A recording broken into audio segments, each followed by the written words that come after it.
Halo Sobat Sehat semua, Assalamualaikum warahmatullahi wabarakatuh.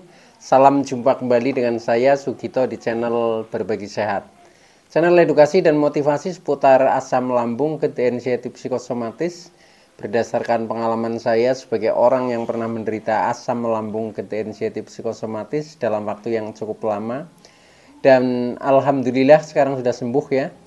Harapan saya khususnya kepada teman-teman yang masih dalam penderitaan asam lambung, inisiatif psikosomatis, setelah menonton video ini akan dapat tersugesti dan termotivasi untuk dapat cepat sembuh. Saya bisa sembuh, insya Allah teman-teman pasti juga bisa sembuh. Badai pasti berlalu. Baiklah teman-teman, pada kesempatan kali ini saya akan berbagi seputar asam lambung, inisiatif psikosomatis dengan topik bagaimana cara sembuh asam lambung, inisiatif psikosomatis.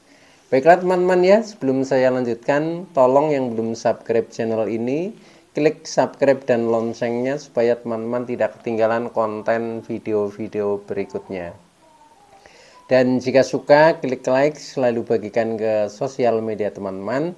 Semoga bermanfaat buat kita semua.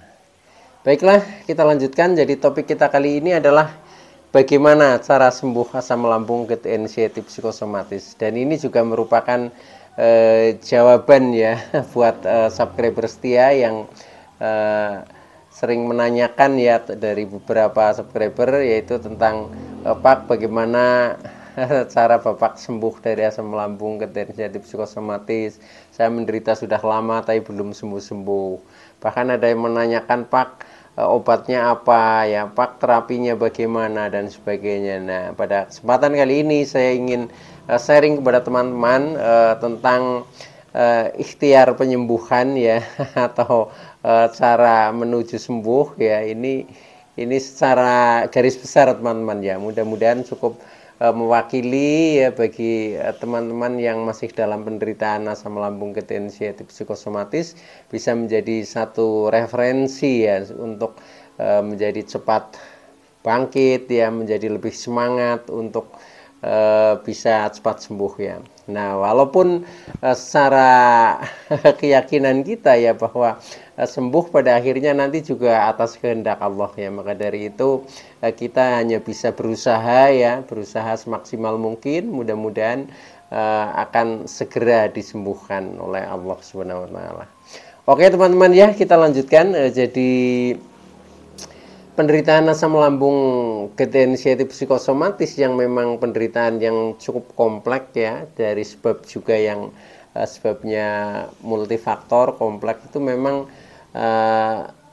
menurut saya agak sulit ya untuk disembuhkan, apalagi ketika kita belum memahami. Nah, oleh karena itu karena memang penyebabnya juga kompleks ya, sensasinya juga kompleks, maka solusinya pun ini harus beragam ya, atau harus kompleks juga. Nah, ini yang kadang kita memang harus banyak mencoba ya, banyak berikhtiar. Nah, ini artinya untuk menuju jalan kesembuhan itu ini memang berbagai jalan ya, berbagai jalan, tetapi ada salah satu yang kadang lebih efektif bagi kita. Nah, ini biasanya antara orang satu dengan orang yang lain pun itu kadang tidak mesti sama ya, tetapi secara garis besar memang penderitaannya sama ya, tetapi mungkin latar belakang ya kenapa akhirnya menjadi terkena asam lambung, inisiatif psikosomatis itu bisa jadi berbeda-beda ya. Kadang ada yang latar belakangnya memang betul-betul disebabkan dari masalah pola makan yang kurang baik, itu pun bisa ya, atau mungkin disebabkan dari pola hidup atau gaya hidup yang mungkin juga kurang baik. Nah, akhirnya bisa menyebabkan penderitaan asam lambung, inisiatif psikosomatis. Atau ada juga yang mungkin menderita asam lambung, inisiatif psikosomatis itu disebabkan karena permasalahan-permasalahan yang bersifat psikis ya, contohnya masalah batin ya, masalah perasaan, kemudian masalah pikiran. Nah, ini yang kadang lebih kompleks lagi ya, bahkan kita kadang tidak menyadari ya permasalahannya itu, tapi faktanya itu dari itu. Nah, itu juga bisa saja seperti itu. Oleh karena itu di dalam kita mencari ikhtiar jalan kesembuhan itu memang tahap pertama kita harus bisa introspeksi diri dulu ya. Jadi istilahnya menilai diri kita sendiri dulu, menyadari diri kita sendiri dulu ya, memahami diri kita sendiri dulu ya, kemudian menganalisanya sebenarnya kita ini sebabnya apa. Nah itu yang menemukan itu diri kita sendiri ya. Orang lain itu hanya menerka saja ya, tetapi yang sebenarnya lebih tahu itu sebenarnya diri sendiri. Walaupun kadang ada juga yang sebenarnya kita sudah tahu tapi juga tidak kita komunikasikan kepada mungkin orang-orang terdekat kita, karena mungkin itu merupakan hal yang rahasia bagi diri kita. Nah itu pun ada seperti itu ya, karena saya sudah banyak sharing dengan teman-teman yang sama mengalami penderitaan. Itu memang betul-betul masalahnya beragam ya, tetapi karena apa ya, ya karena ada mempengaruhi pikiran ya, nah akhirnya pikiran menjadi sering tegang, nah akhirnya emosi selalu naik, nah perasaan tidak pernah merasa bahagia, bahkan sebaliknya merasa selalu tersakiti, merasa tidak merdeka ya, merasa tidak mendapatkan kebahagiaan, akhirnya merasa tertekan. Nah disinilah yang kadang itu lebih kompleks ya. Nah lebih kompleks. Nah artinya apa, kadang kita sudah berusaha ingin keluar dari itu ya, rasa-rasa yang seperti itu secara psikologisnya, tetapi kadang penyebabnya kan bisa juga dari luar ya. Dari luar yang menghantam diri kita. Nah ketika itu juga tidak ada perubahan ya, akhirnya kita tertekan terus dan lain sebagainya. Nah ini yang kadang menjadi sulit. Maka dari itu harus ada istilahnya ya, beberapa jalan keluar yang cukup bijak ya, sehingga bagaimana caranya kita ini menjadi sembuh pada akhirnya, seperti itu teman-teman.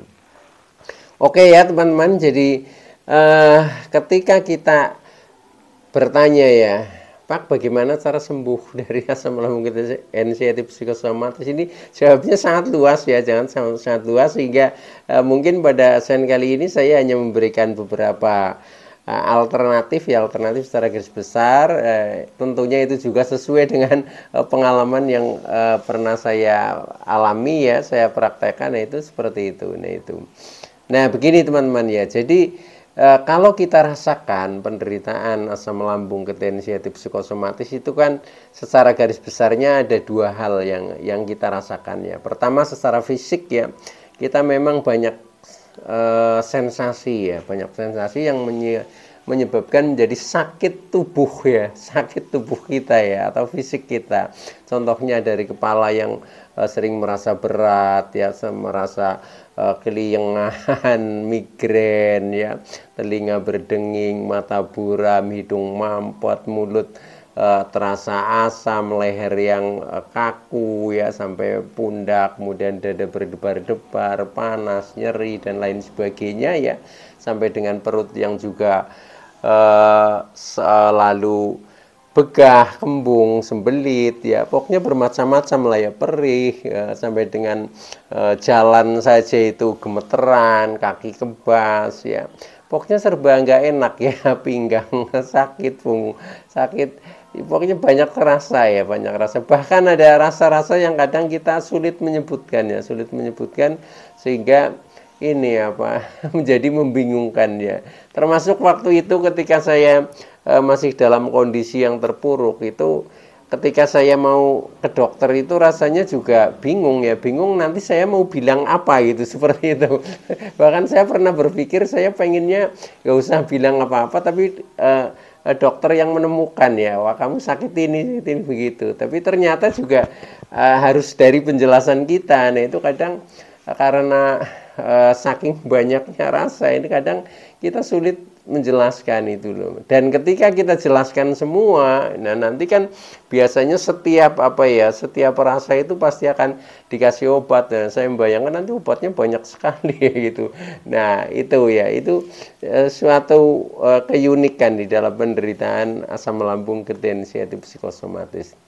Nah ini rata-rata semuanya mengalami seperti itu teman-teman ya. Jadi untuk istilahnya solusi secara fisik ya, yaitu dari gejala yang menyebabkan sakit tubuh kita itu memang ya yang pertama itu biasanya kita konsultasikan ke dokter ya, konsultasi dokter. Nah mungkin nanti dikasih obat, nah kemudian kita konsumsi. Kalau memang itu dari fisik ya, secara pure ya, secara murni, itu akan mudah sembuh teman-teman ya. Tetapi kalau penyebabnya itu efek daripada mungkin kecemasan kita, mungkin efek dari pikiran kita, nah itu yang kadang agak lama, itu seperti itu teman-teman ya. Jadi pertama itu bisa contohnya kita dengan obat ya, contohnya dengan obat yang dari dokter itu. Nah tetapi untuk mendukung supaya itu menjadi juga lebih cepat kita menjadi pulih ya, nah itu ya kita imbangi lah, contohnya dengan pola makan kita juga kita atur ya. Mungkin kita bila perlu menghindari makanan-makanan pantangan ya. Kalau misalkan makanan pantangan itu sudah berani makan ya, mungkin kita kendalikan ya, kita kendalikan atau istilahnya kita kurangi porsinya. Nah ini juga akan menjadi mendukung lebih mempercepat penyembuhan. Jadi intinya selain istilahnya kita konsumsi obat, kita memang juga harus mengendalikan diri teman-teman. Makanya tadi dari awal saya mengatakan kita harus introspeksi diri ya, mengevaluasi diri ya, menilai diri kita sendiri. Nah setelah itu kita mengendalikan diri ya. Nah setelah mengendalikan diri nanti kita memperbaiki diri ya, memperbaiki diri. Makanya secara spiritualnya ini memang penderitaan asam lambung anxiety psikosomatis ya atas kehendak Allah supaya diri kita menjadi lebih baik ya. Jadi entah itu lebih baik dalam pola pikirnya, entah itu lebih baik dalam pola hidupnya ya, lebih baik dalam pola makanan dan seterusnya ya, termasuk di dalam kita mungkin bergaul dengan orang lain dan sebagainya, itu pun ikut mewarnai teman-teman. Maka dari itu yaitu sadari saja, kemudian kita mencoba ya menganalisa diri, kemudian kita merubah diri. Dengan seperti itu nanti ada semacam hijrah ya, tapi hijrah yang bersifat karakter diri kita yang tadinya mungkin dari belum begitu baik menjadi lebih baik, contohnya seperti itu. Nah setelah itu nanti ya akan ada efek perubahan ya, perubahan terutama hal-hal yang berhubungan dengan pikiran ya, dengan pikiran, dengan mental. Karena secara umum memang yang menyebabkan kita kenapa itu menjadi lama sembuhnya itu faktor dari psikis teman-teman, dari psikis kita ya, terutama dari faktor pikiran, emosi, perasaan. Nah ini di sini yang memang harus kita latih ya, harus kita rubah. Nah akhirnya nanti betul-betul akan berubah. Nah setelah berubah suasananya, berubah apa yang kita rasakan. Nah ini nanti lama-lama akan berubah. Nah setelah itu ya nanti kita akan menjadi sembuh dan menjadi ada sesuatu yang menjadi lebih indah, menjadi lebih baik. Nah itu teman-teman ya. Jadi maka bagi teman-teman yang istilahnya masih dalam penderitaan ini ya, kita syukuri saja ya, kita syukuri, kita jalani ya, mudah-mudahan cepat bisa bangkit ya dari apa ya ya dari jeratan lah ya, jeratan asam lambung anxiety psikosomatis itu yang memang luar biasa. Tapi saya yakin ya insya Allah pasti sembuh teman-teman, pasti sembuh. Jadi yang penting bersabar saja ya, bersabar, tawakal, kemudian optimis ya, optimis itu pasti sembuh. Oke. Nah itu teman-teman ya, jadi selain kita juga konsumsi obat, kemudian mengatur pola makan, nah kita juga merubah pola hidup kita ya, yang mungkin dulu masih suka katakanlah begadang ya, bekerja atau mungkin bermain sampai larut malam ya, tidak kenal waktu istilahnya. Ini itu harus diatur juga teman-teman. Jadi intinya di dalam pola hidup ya kita harus ada porsi istirahat yang cukup ya, dan aktivitas jangan berlebihan, jadi tidak terlalu capek secara fisik. Karena apa? Karena dengan fisik terlalu capek, kemudian pikiran kita juga sedang kacau ya, mental kita sedang down, itu biasanya lebih mudah sekali ya. Jadi imunitas tubuh kita ini menjadi lebih menurun ya. Akhirnya penderitaan juga menjadi semakin lemah seperti itu teman-teman.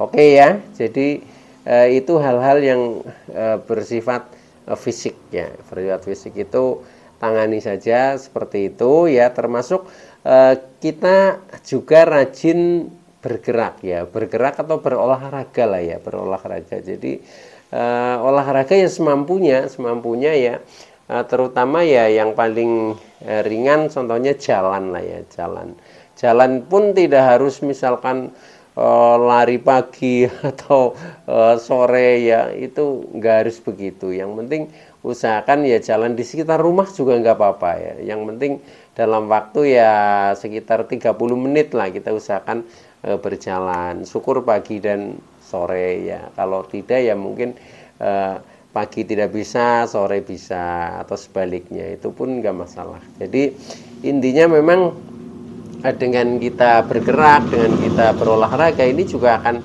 mendukung ya tubuh kita menjadi pencernaan menjadi lebih lancar karena ada gerakan-gerakan ya, kemudian peredaran darah juga lebih lancar, peredaran oksigen lebih lancar, akhirnya menjadi lebih energik lah seperti itu. Nah itu juga harus dilatih ya teman-teman itu. Nah baik ya, kemudian yang berikutnya adalah hal-hal yang berhubungan dengan psikis teman-teman, hubungan psikis dengan pikiran. Nah ini yang kadang lebih ruwet lagi ya. Nah mungkin itu ada ya yang sudah katakanlah berobat ke dokter umum, kemudian ke dokter spesialis dalam biasanya. Nah setelah itu meningkatnya itu biasanya ke psikiater ya, ke psikolog kan seperti itu. Nah ini dalam rangka untuk membantu secara psikis ya, secara mental kita supaya menjadi lebih baik dan menjadi bangkit itu teman-teman. Jadi ya silahkan ikuti saja hal-hal seperti itu, barangkali itu menjadi jalan menjadi jalan kesembuhan yang lebih efektif ya itu. Nah tetapi tidak hanya itu, jadi kita termasuk bisa misalkan mendapatkan motivator dari orang lain ya, mungkin dari dari teman bisa, dari keluarga bisa. Nah ini intinya mendorong mental kita teman-teman ya, jadi mendorong mental kita untuk menjadi lebih bangkit ya, menjadi lebih bersemangat, menjadi lebih percaya diri ya, lebih percaya diri dan akhirnya menjadi menjadi lebih gembira ya seperti itu. Nah ini kan kita dapatkan dari orang lain ya, dari orang lain. Nah selain kita dapatkan dari orang lain, maka kita ya harus memang rajin bersosialisasi ya. Bersosialisasi itu banyak berhubungan dengan orang lain ya, entah itu siapa saja ya, siapa saja. Nah kita selalu contohnya kita sedang jalan-jalan ketemu dengan siapa, nah kita bisa berkomunikasi. Nah ini secara sadar maupun tidak sadar sebenarnya kita sedang melepaskan energi-energi negatif lewat komunikasi kita ya. Makanya ketika kita mungkin bersilaturahmi, kemudian bertemu dengan orang lain, kita bisa ngobrol banyak, apalagi bisa sampai dengan tersenyum, tertawa, ini rasanya plong ya, rasanya plong. Dan kadang saya kok jadi enak ini badannya. Nah, itu karena apa? Karena secara mental ini kita sedang fresh gitu, seperti itu. Jadi buat saja kita itu ada sesuatu yang menyenangkan di dalam diri kita. Nah, itu akan secara mental itu akan lebih mudah ya, lebih mudah untuk bangkit, kemudian melupakan penderitaan, melupakan sensasi ya, yang dengan begitu ketika kita sudah bisa melupakan, nanti kita akan sembuh dengan sendirinya teman-teman itu ya. Oke ya, jadi banyak hal yang memang harus kita lakukan teman-teman ya. Jadi contohnya itu banyak bersahabat dengan orang atau bersosialisasi, kemudian bisa juga kita juga banyak bersahabat dengan alam ya. Dengan alam, misalkan kita semacam berwisata ya, mungkin jalan-jalan ke pantai, ya mungkin ke gunung, mungkin ke sawah dan lain sebagainya. Nah, itu pun juga akan menyegarkan, ya, menyegarkan psikis kita menjadi lebih damai, menjadi lebih nyaman, menjadi lebih tenang. Nah, itu juga akan efeknya sangat positif teman-teman ketika kita melakukan seperti itu, dibanding misalkan teman-teman selalu mengurung diri, ya, mengurung diri di rumah, apalagi duduknya di ruang itu saja, yang dipandang itu saja. Nah, ini menjadikan semakin apa ya, semakin beku lah, ya. Semakin beku, kita tidak punya imajinasi, ya, tidak ada masukan apa energi positif yang baru. Nah itu kurang baiknya di situ. Nah, tetapi kecenderungannya ketika kita sedang dalam penderitaan asam lambung ketidaksensitif psikosomatis, nyamannya itu di rumah, ya. Nah, itu saya juga mengalami seperti itu, ya. Ketika saya sudah menemukan konsep saya harus keluar rumah, ya. Tetapi bagaimana kita mau keluar? Nah, karena apa? Karena rasanya, ya, mau jalan saja goyang, ya. Kemudian apalagi beraktivitas ini kan, aduh, kacau, ya. Mau bertemu orang juga kadang takut karena nanti ditanya begini begitu dan lain sebagainya. Nah, itu permasalahan. Nah, itu yang harus dilawan teman-teman, ya, harus dilawan. Jadi kita tetap dengan konsep ikhtiar penyembuhan tujuannya. Jadi kita yang belum berani juga kita belajar berani, ya, gitu. Yang masih takut, ya takut memang harus dilawan dengan berani. Itu seperti itu. Tidak apa-apa, ya. Yang ditakutkan itu hanya sifatnya ilusi lah, ya, ilusi dan halusinasi yang tidak akan pernah terjadi itu. Contohnya karena saya sudah alami seperti itu, ya. Yang dulu ketika saya contohnya mau keluar rumah, mau jalan saja, itu takutnya kan takut nanti jatuh, ya, takut pingsan dan sebagainya. Tapi selama ini saya belum pernah, ya, pingsan juga belum pernah, jatuh juga belum pernah. Nah, itu artinya apa? Jadi ketakutan itu hanya ilusi saja dari pikiran sendiri. Jadi yang menakut-nakuti ya dari pikiran kita sendiri itu. Nah, oleh karena itu, ya, itu harus kita sadari dan harus kita hilangkan dan harus kita buat mindset yang baru, ya, mindset yang baru. Pokoknya kita pandang bahwa kita ini, ya, baik-baik saja, tidak apa-apa, ya. Kita ini orang sehat, faktanya juga sehat walafiat, ya. Ketika kita misalkan dicek dokter, ya, itu ternyata organ-organ kita juga baik-baik saja kok. Nah, itu yang diyakini, ya, yakini. Maka dari itu ketika ingin bergerak, ya sudah, bergerak saja, jalan-jalan saja. Itu seperti itu teman-teman. Oke, ya, intinya itu, ya.